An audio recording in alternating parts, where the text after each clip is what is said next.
Hello po, Mrs. Rosales. Mag-update lang po kami sa inyo. Meron po kaming nakuhang impormasyon na merong flight si Ria Angeles at Brendan Salazar papuntang Dubai.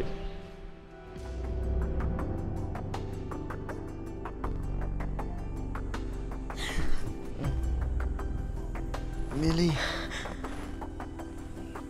ano nangyari?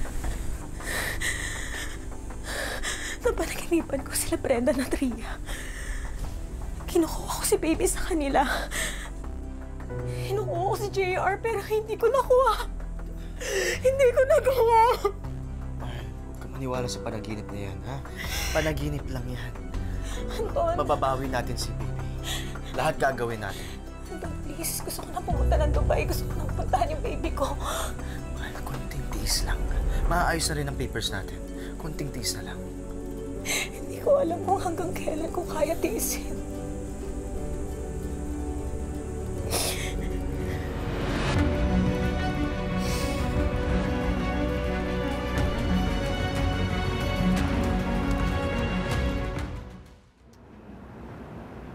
Oh, hintayin na lang namin kayo sa kotse.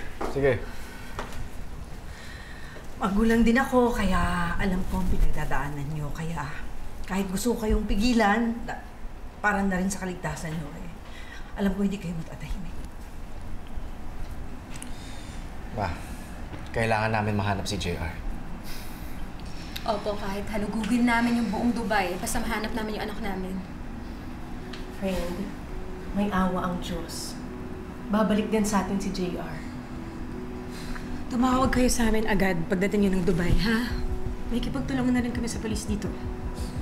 Mag-iingat kayo, ha? Salamat, Ma.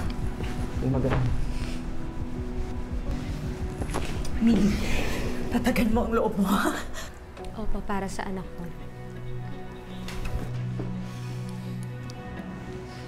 Sige na. Ingat kayo, ha?